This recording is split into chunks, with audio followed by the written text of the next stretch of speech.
We received a number of calls and information through the tip line. They helped me wade through it to protect from the mountains of misinformation that comes in.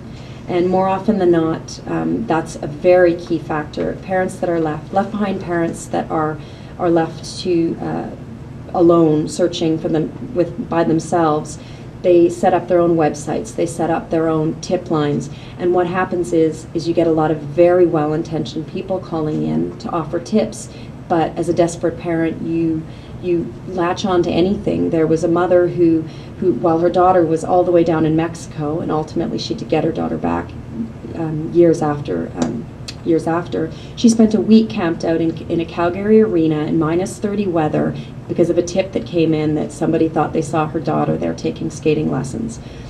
It's just amazing. I had tips coming in that Joseph was a baker in Edmonton, and I'm just like, okay, even I know that's not right.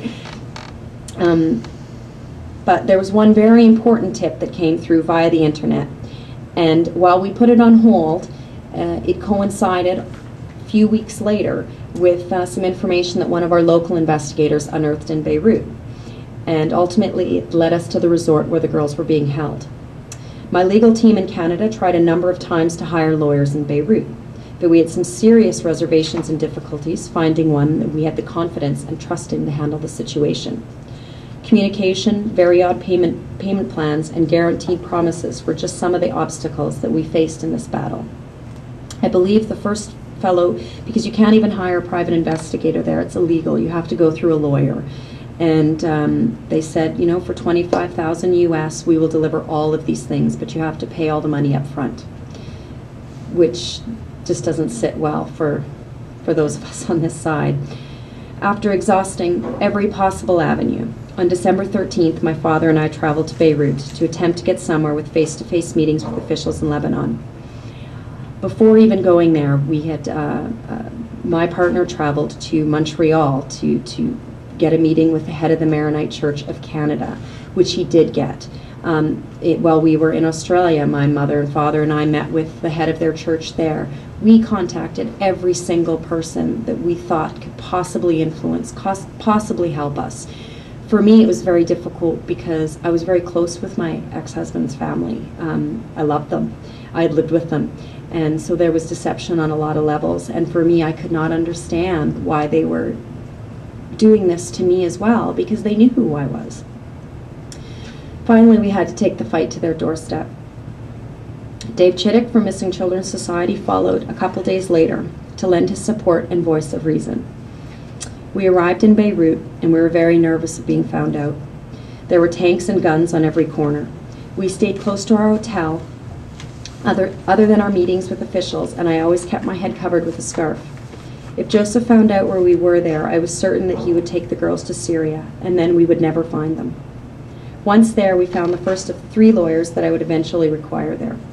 We spoke to everyone that we could to get our Canadian custody orders recognized by the courts. We even begged their Attorney General, or equivalent of, to take the girls into third-party protective custody at the same time that we served the papers. We were told that this wasn't possible. The political situation over there, and what a lot of people don't know, is Joseph's uncle was a high-ranking member of the Orange Party, which were staging the protests against the Western-backed government. So even before allowing their Attorney General to know that we were there and that we wanted to serve these papers, we discreetly tried to find out what his political leanings were, because we just didn't know. We didn't know if he was going to tip off somebody that was going to tell somebody.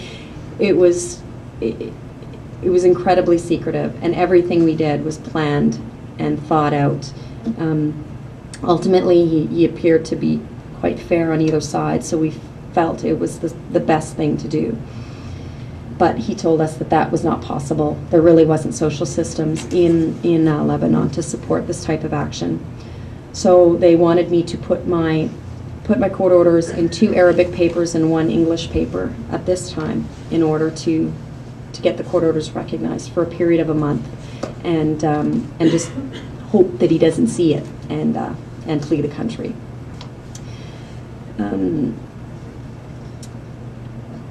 Many people do not know, but Joseph's uncle was a high-ranking member of the Orange Party who had strong ties to Syria and to Hezbollah. They had shut down the city core with their protests of the Western-backed government. There were so many levels working against us. Prior to arriving in Beirut, I'd started to take the situation into my own hands. I hired a group of men who had the expertise to assess the situation that I was facing. I was told by my in-laws that the girls were under 24-hour armed guard, and if anyone approached them, they would be shot. At one occasion on our first visit to Australia, I even remember my father-in-law saying that a consular member had come to do a welfare check, almost straight out of the handbook, of the girls, and one of Joseph's guards shot him in the leg. Now, we knew this as a scare tactic. At the time, you know, obviously something we would have heard about, but that's kind of some of the mental games that they were playing. We just did not know what situation the girls were in.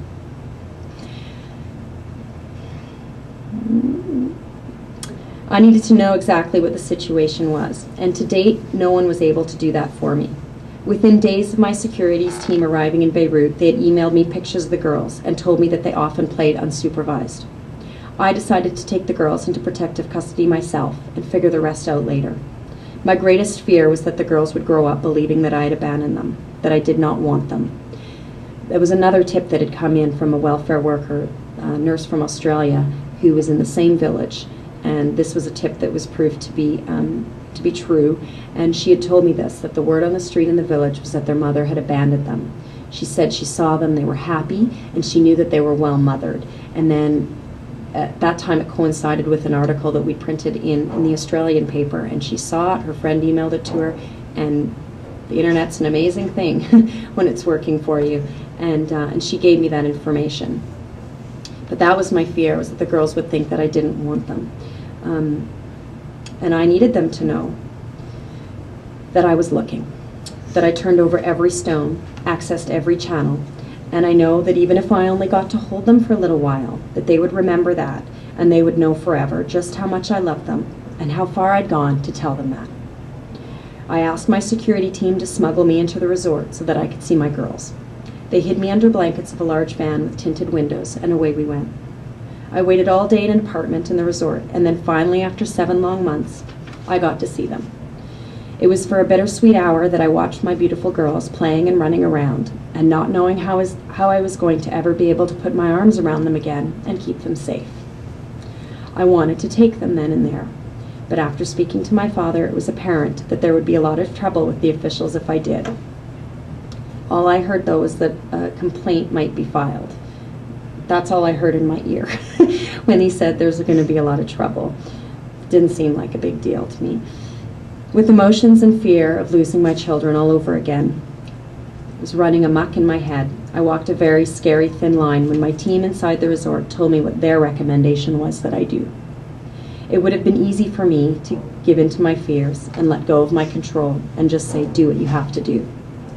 I cannot tell you how hard it is to tell a team of professionals promising to safely and securely, without weapons, deliver your children to you. Tell them that they are wrong and that they should go home. I did trust them, and they were all parents themselves, but they weren't Hannah and Cedar's mom.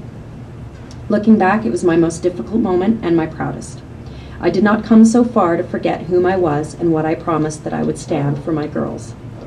I thanked the team that we had hired and told them to go home and be with their own families for Christmas. It was a great relief to know that I had made the right decision, but my girls were still not with me. I remember being in the Canadian Embassy in the Beirut mission when this decision was made, and Dave Chittick was there with me, and this team was waiting on a phone call from me just to tell them to do what they had to do. And I was sick in my stomach. Knowing what I knew, knowing what I'd seen, I didn't think that this was the right decision. I just didn't think it was right. And my father and I differed on this quite a bit. And I remember Dave Chittick just looked at me, and he knew what was right for me. And he said, just make your decision. I know what it is, and I'll back you up. And the second I when I looked at my dad and I said, it can't be this way, the tension just drained out of me.